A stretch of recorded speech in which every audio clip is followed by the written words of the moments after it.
Hello friends, welcome to my YouTube channel PK smart study. Daily current affairs के video series में आपका स्वागत है। आज है 7 अक्टूबर 2020। 7 अक्टूबर 2020 से करंट अफेयर्स के जितने भी इंपॉर्टेंट क्वेश्चन बनते हैं हम इस वीडियो में डिस्कस करेंगे। चलिए वीडियो स्टार्ट करते हैं। आज का पहला इंपॉर्टेंट क्वेश्चन है, विश्व आवास दिवस किस दिन मनाया जाता है? इसका सही answer option number B, first Monday of October, यानी कि अक्टूबर के पहले सोमवार को। अक्टूबर के पहले सोमवार को विश्व भर में विश्व आवास दिवस के रूप में मनाया जाता है। इस वर्ष विश्व आवास दिवस 5 अक्टूबर 2020 को मनाया गया। इसकी थीम है housing for all, a better urban future. इस थीम का उद्देश्य सतत कचरा प्रबंधन में फ्रंटियर टेक्नोलॉजी के उपयोग को बढ़ावा देना है। चलिए आपको अक्टूबर माह के सारे इंपॉर्टेंट डे रिवीजन कराते हैं। 1 अक्टूबर को इंटरनेशनल कॉफ़ी डे और वर्ल्ड वेजिटेरियन डे। 2 अक्टूबर गांधी जयंती और international day of non violence. 4 October world animal welfare day. 5 अक्टूबर को वर्ल्ड टीचर्स डे और वर्ल्ड हाउसिंग डे। अगले क्वेश्चन पर जाने से पहले अगर ये वीडियो आपको पसंद आ रही हो तो लाइक और शेयर जरूर कर दें। साथ ही में हमारे Telegram channel PK smart study को भी ज्वाइन कर लें, वहाँ आपको सारे PDF एक साथ मिल जाएंगे। क्वेश्चन नंबर 2, 12वां ब्रिक्स शिखर सम्मेलन वीडियो कॉन्फ्रेंस के माध्यम से कब आयोजित किया जाएगा? इसका सही आंसर ऑप्शन नंबर बी, 17 नवंबर को। 12वां ब्रिक्स शिखर सम्मेलन वीडियो कॉन्फ्रेंस के माध्यम से 17 नवंबर 2020 को आयोजित किया जाएगा। इस प्लेटफॉर्म के इतिहास में यह पहला मौका होगा जब वैश्विक कोविड महामारी के कारण इस बैठक को वर्चुअली आयोजित किया जाएगा। यह शिखर सम्मेलन रूस की अध्यक्षता में आयोजित किया जाएगा। ब्रिक्स शिखर सम्मेलन कोविड-19 संकट के दौरान सदस्य देशों के बीच सहयोग को और मजबूत बनाने में केंद्रित होगा। ब्रिक्स देशों के प्रतिनिधियों की बैठक का थीम है BRICS partnership for global stability, shared security and innovative growth. वर्ष 2020 के दौरान समूह के 5 देशों ने 3 प्रमुख स्तंभों पर अपनी रणनीतिक साझेदारी जारी रखी: शांति और सुरक्षा, अर्थव्यवस्था और वित्त, सांस्कृतिक और लोगों से लोगों का आदान प्रदान। चलिए अब आपको ब्रिक्स के बारे में बातें हैं। ब्रिक्स का हेडक्वार्टर डेनमार्क। इसकी स्थापना जून 2006 में हुई थी। चेयरपर्सन है कुंदापुर वमात कमांची, जो कि आपको इमेज में दिखाई दे रहे हैं। इसमें 5 कंट्रीज़ हैं, Brazil, Russia, India, China and south Africa. बात करें, फर्स्ट समिट हुआ था रसिया में 2009 में। चलिए चलते हैं क्वेश्चन नंबर 3 की तरफ। हाल ही में किसने बापू द अनफॉरगेटेबल बुक का विमोचन किया है? इसका सही आंसर है ऑप्शन नंबर बी, दिल्ली के उप मुख्यमंत्री मनीष सिसोदिया ने। दिल्ली के उप मुख्यमंत्री मनीष सिसोदिया ने महात्मा गांधी की 151वीं जयंती के अवसर पर एक वर्चुअली कार्यक्रम के दौरान बापू द अनफॉरगेटेबल शीर्षक का एक कॉफ़ी टेबल बुक का विमोचन किया। यह वर्चुअली कार्यक्रम दिल्ली अभिलेखागार और कला संस्कृति और भाषा विभाग, दिल्ली सरकार द्वारा आयोजित किया गया था। इसके अलावा विभाग ने फुटप्रिंट्स ऑफ गांधी जी इन दिल्ली पर एक वेबिनार का भी आयोजन किया। ये आपको इमेज में दिखाई दे रहे हैं, ये हैं दिल्ली के उप मुख्यमंत्री मनीष सिसोदिया जी। चलिए चलते हैं क्वेश्चन नंबर 4 की तरफ। किस फिनटेक कंपनी ने अपनी मिनी ऐप स्टोर लॉन्च किया है? इसका सही answer option number D, Paytm. Digital भुगतान फर्म पेटीएम ने हाल ही में एक मिनी ऐप स्टोर लॉन्च किया है। इसका उद्देश्य भारतीय डेवलपर्स का समर्थन करना है। इस पहल को गूगल प्ले स्टोर के लिए एक सीधी चुनौती के रूप में देखा जा रहा है। डेवलपर दिशा निर्देशों का उल्लंघन करने के लिए पेटीएम को पहले गूगल के प्ले स्टोर से अस्थायी रूप से हटा दिया गया था। चलते हैं क्वेश्चन नंबर 5 की तरफ। भारतीय सेना ने गलवान झड़प के दौरान वीरगति को प्राप्त हुए सैनिकों के लिए किस स्थान पर स्मारक बनाया है?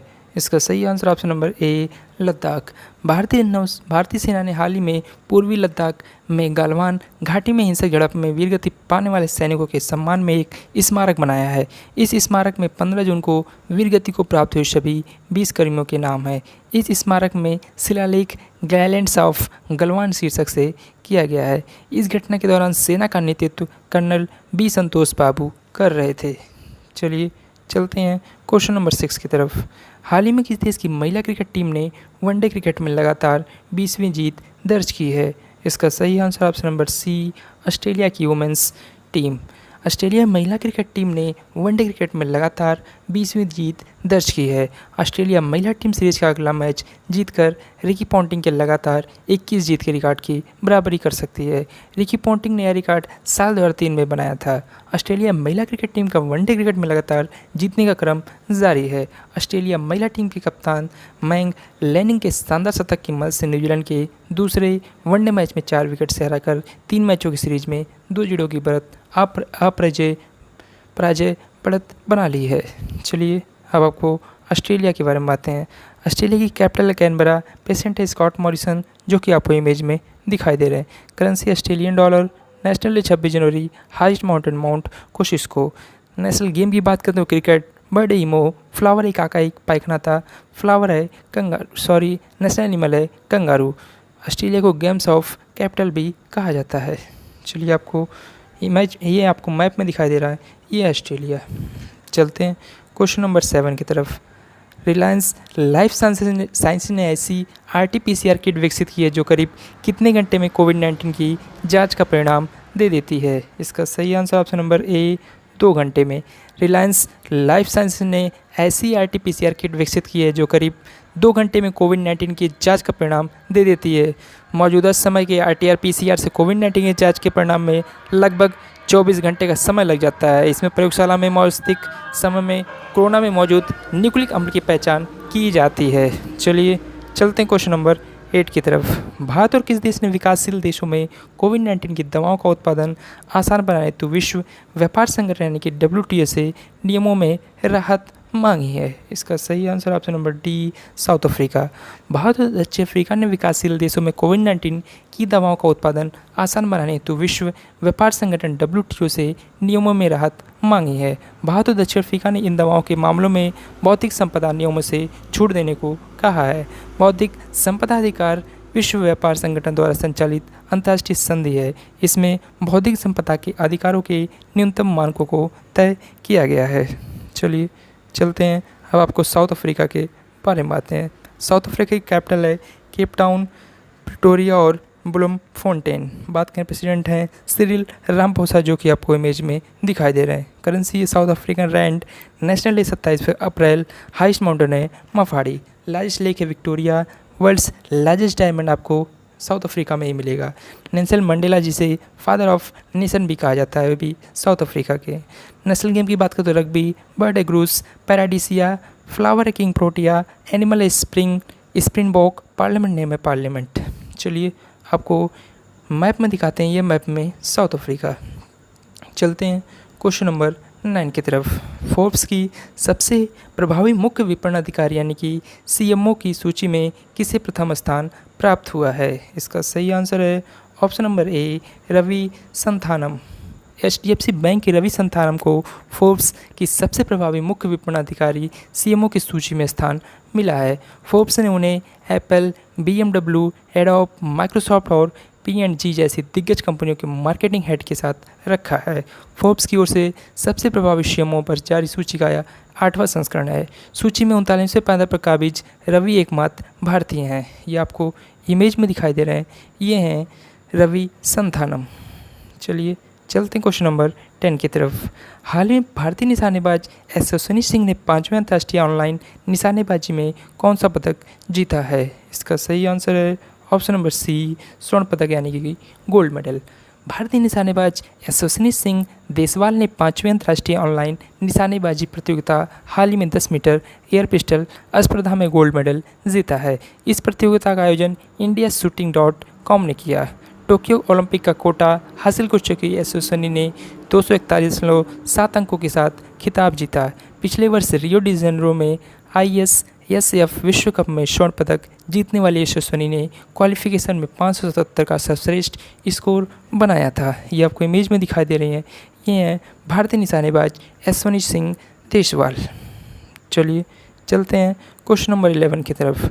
Indo American chamber of commerce यानी कि IACC ने हाल ही में किस भारतीय उद्योगपति को IACC lifetime achievement and global excellence पुरस्कार से सम्मानित किया है? इसका सही आंसर है option number B Ratan Tata जी को। Indo American chamber of commerce IACC ने रतन टाटा को ISCC life time achievement and global excellence पुरस्कार से सम्मानित किया है। टाटा के नेतृत्व में टाटा समूह ने काफ़ी विस्तार किया। रतन टाटा आज भी प्रभावशाली उद्योगपति दानदाता हैं। उनके नेतृत्व में टाटा समूह 3 दशक के भीतर अमेरिका में सबसे बड़ी रोजगार देने वाली भारतीय कंपनी बन गई है। ये आपको इमेज में दिखाई दे रहे हैं, ये हैं रतन टाटा जी। चलते हैं क्वेश्चन नंबर 12 की तरफ। हाल ही में किसने आर्टिफिशियल इंटेलिजेंस पर वैश्विक शिखर सम्मेलन रेस 2020 का उद्घाटन किया है? इसका सही आंसर है ऑप्शन नंबर सी, भारत के प्रधानमंत्री श्री नरेंद्र मोदी जी। प्रधानमंत्री नरेंद्र मोदी ने 5 अक्टूबर को रेस 2020 यानी कि responsible AI for social empowerment 2020 नामक आर्टिफिशियल इंटेलिजेंस पर एक वैश्विक आभासी शिखर सम्मेलन का उद्घाटन किया। यह शिखर सम्मेलन 5 से 9 अक्टूबर 2020 तक आयोजित किया जाएगा। यह इलेक्ट्रॉनिक्स व सूचना प्रौद्योगिकी मंत्रालय और नीति आयोग द्वारा आयोजित किया जा रहा है। चलिए चलते हैं आज के लास्ट क्वेश्चन की तरफ। भारत सरकार की ओर से गांधी जयंती पर किस देश को 41 एम्बुलेंस और 6 स्कूल बसें उपहार में दी गई हैं? इसका सही answer option number C, Nepal. Bharat सरकार की ओर से गांधी जयंती पर नेपाल को 41 एम्बुलेंस और 6 स्कूल बसें उपहार में दी गई। नेपाल के 30 जिलों और नॉन प्रॉफिट संस्थानों के लिए स्वास्थ्य और शिक्षा के क्षेत्र में कार्य करने के लिए 41 एम्बुलेंस और 6 स्कूल बसें दी गई। साल 1994 से अब तक भारत सरकार नेपाल को 823 एम्बुलेंस भेंट कर चुकी है। गांधी जयंती पर पहली बार basic life support, common life support और एडवांस लाइफ सपोर्ट गुणवत्ता वाली 6 एम्बुलेंस भी भेंट की गई हैं। चलिए चलते हैं, आपको नेपाल के बारे में बातें हैं। नेपाल की कैपिटल है काठमांडू, प्रेसिडेंट है विद्यादेवी भंडारी, प्राइम मिनिस्टर है KP शर्मा ओली, जो कि आपको इमेज में दिखाई दे रहे हैं। करेंसी है नेपाली रुपी। नेशनल डे 29 मई। बिगेस्ट लेक है तिलिचो लेक। हाइस्ट माउंटेन है माउंट एवरेस्ट। बात करें नेशनल गेम की तो डांडी बियो। एनिमल है काऊ। बर्ड है हिमालयन मोनल। नेशनल फ्लावर है लालीगुरास। पार्लियामेंट नेम है नेशनल पंचायत। चलिए आपको मैप में दिखाते हैं, ये मैप में नेपाल। चलते हैं पिछले दिन के 1 लाइनर करंट अफेयर्स की तरफ। 5 अक्टूबर को विश्व शिक्षक दिवस मनाया गया। जितेंद्र सिंह ने discovering the heritage of Assam शीर्षक पुस्तक का विमोचन किया।